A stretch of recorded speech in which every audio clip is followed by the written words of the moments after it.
So there's going to be a moment, if Bitcoin continues to grow in its impact, when governments are going to seriously contend with, what do we do with this? Do you think about those moments? Is Bitcoin, is the cryptocurrency world in general going to be able to withstand the serious legal pushback from countries, from nations, especially authoritarian nations? Yeah, so it's been interesting. It's been 12 years, okay? More than 12 years since Satoshi Nakamoto created Bitcoin. And they haven't been able to stop it. They have tried.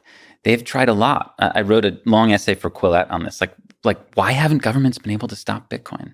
And my thesis is essentially that there's been like this mix of different kind of technical, social, and economic and political incentives and disincentives that make it very difficult.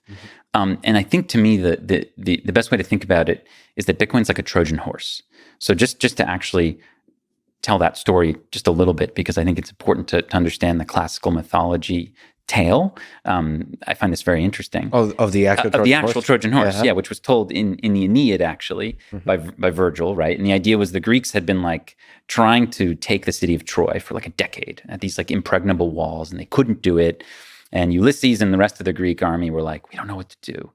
So Minerva, the god of strategy and war, kind of like they get this idea from her, I guess, to actually try to use subterfuge and trickery to take over the city. So the idea is and this was sort of hatched by Ulysses, right, to put this horse together that would kind of be like a gift. So the idea was the Greeks just like pretended to leave, right? They deserted. They left behind one soldier and this horse. And the Trojans looked at it and they were like, what is going on here?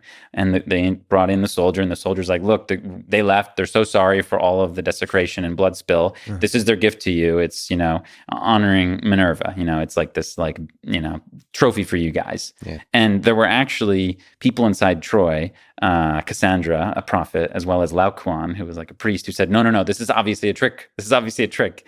But they were like dispatched and ignored because the horse was like, it was just like so badass. So the Trojans were like, bringing it in the city. So they brought it in themselves. No blood spilled at all, right? In the middle of the night, of course, what you realize is the horse was packed with Greek soldiers, and they come out and they let the army in, which was like hiding behind an island.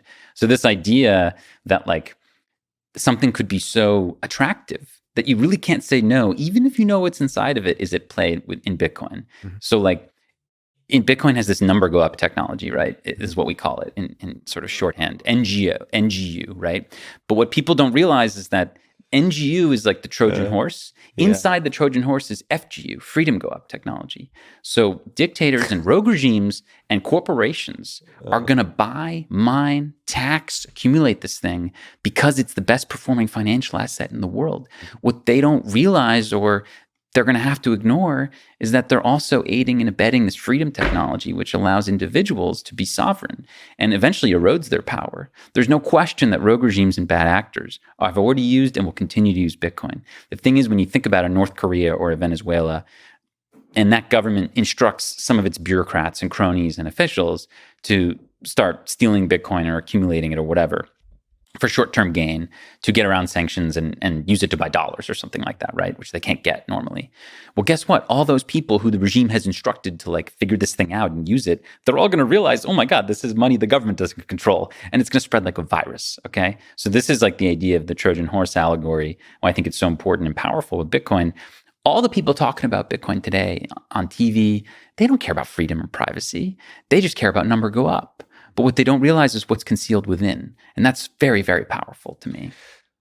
So the people talking about Bitcoin on TV are maybe investor types. Professional investors, corporations, and soon governments. I mean, you just had today, this morning on CNBC, the leader of the Republican leader of the House of Representatives, a congressman, saying like, we need to be pro-Bitcoin as a country. And the other day, Peter Thiel had a very interesting comment where he was basically like, let's not fall behind China in this race. So you have influential people in our government, like sort of posturing for this like, Bitcoin race that's going to happen in the next 10 years. You're going to see this.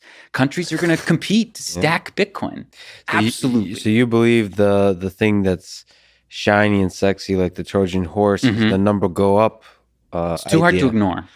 And to define that a little further, meaning is it does seem like the more people get excited and start using Bitcoin, the more of its value grows. So it's just a good Feedback loop. yeah, it's a feedback loop. And then the reason you're excited about it, especially, is the FGG, Freedom go up. Freedom go up, which is it ultimately gives power to the individuals to so decentralize. Yeah, the I mean, entire like system. when Tesla stacks Bitcoin, they're just doing that as self-interest. They think it's going to be a good inflation hedge. Fine. But what they maybe don't care about, don't realize, or they don't need to care. I mean, Bitcoin's power is it like co-opts people into promoting a freedom tool, even if they don't care about, or even if they hate freedom. It doesn't matter. So when Tesla stacks Bitcoin and the price goes up and more interest goes up and more people around the world are like, wow, Bitcoin, then more people get involved. Again, more adoption, more price, more developers, better user interface, more privacy tools, more mining, more network security. It's just this like positive feedback loop that continues to grow, and it will grow intensely in the next decade as we go through the adoption cycle. And the reason why I'm so excited about this is the human rights world. Again, to get back to our previous conversation, it is very hard to find people who have the empathy or the altruism to actually make a difference abroad in places like China or Saudi Arabia or North Korea. People are very quick to they'll just quickly toss off the pretty words that they care about human rights as soon as profits come into play. So there's no alignment of incentives, right? The reason why Bitcoin is so powerful is that it aligns the incentives. All of a sudden, they can be as greedy as they want.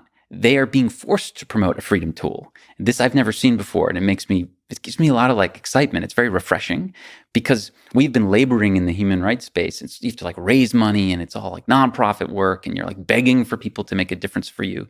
Here you have this like incredible asset, which people will accumulate out of self-preservation, self-interest, and greed, and yet it will strengthen the power of the individual. That is what we need to fight Big Brother. That's what we need to fight. Like what I'm scared is happening in China, like this growing authoritarian state, which is powered by big data analysis. This is our way to fight back. And it runs on this like really interesting engine, again, that like takes advantage of our base nature as humans. Mm-hmm. And I know that it sounds terrible for me to say this, but I mean, ultimately, we are self-interested. And it is hard to get people to care about others living 1,000 miles away. We are kind of localized in our empathy. Speaking as someone who works to help people who live in like 100 different countries, it's very difficult to get Americans to care about what's happening in Belarus or in Kashmir. It just is. But guess what? They're going to definitely care about Bitcoin because they want to see their net worth go up. They want to do better for their family, et cetera. They're going to get into this thing, and it's really going to like make that powerful tool for everyone else who's using it. So this interplay dynamic is fascinating to me. Yeah, I have to. So I'm somebody who doesn't like the corrupting effects of greed, but it is also human nature. Yeah, I don't like it either. But we have to be realists here. You have to acknowledge it and then maybe use it for your advantage. And it's not just Bitcoin itself. Like exchanges today are adopting something called Lightning Network, which is a way to scale Bitcoin on a second layer. Much like we had gold bars, which we scaled with paper money, and then we had Visa credit cards, which were a way of scaling the paper notes. Bitcoin scales through Lightning Network. It's a private, instant, globally final settlement network. It's something you all should check out. It's very, very interesting. The exchanges aren't adopting Lightning for its privacy benefits. Like Lightning operates off the chain, meaning surveillance companies can't do chain analysis on Lightning because it's on an onion routed second layer, kind of that works kind of like the Tor project. The exchanges don't care about privacy. They're doing it because it reduces fees. Lightning is cheaper and faster. So again, we have this really interesting alignment of incentives where like the freedom tech is being promoted by people who it doesn't matter what their incentives are. I could care less if they were altruistic or not. And I think this is, and you're going to maybe see this even in the future. There's more things coming in Bitcoin down the pike. Lightning was enabled by an upgrade called SegWit, right, which took place a few years ago, which was the culmination of the block size conflict. There's another thing coming up called cross-input signature aggregation, which may, if it takes effect in the next few years, it may compel exchanges to collaboratively spend all their Bitcoin together in a way that really protects our privacy and fights surveillance. But they're not going to do it for moral reasons. They're going to do it because it's going to save them money and improve their bottom line. Can you speak to that kind of collaborative so that you can have multiple parties in a single transaction kind of thing? Yeah, like you could do that today. Absolutely. It's called a coin join, for example. But right now it's more expensive to coin join in Bitcoin. You have to pay a premium for your privacy. This would flip that on its head and would basically say, if you have one transaction, hey, pile them all in, have as many parties as you want. The more parties you get in, the cheaper it's going to be per party. Okay. And that's not possible in Bitcoin today, but it might be in the future. But again, the beauty in Bitcoin are these these ways that it just aligns human incentives and it aligns our most base desires and needs and realities with freedom and privacy. And that I've never seen before. And that's why I think it's so interesting.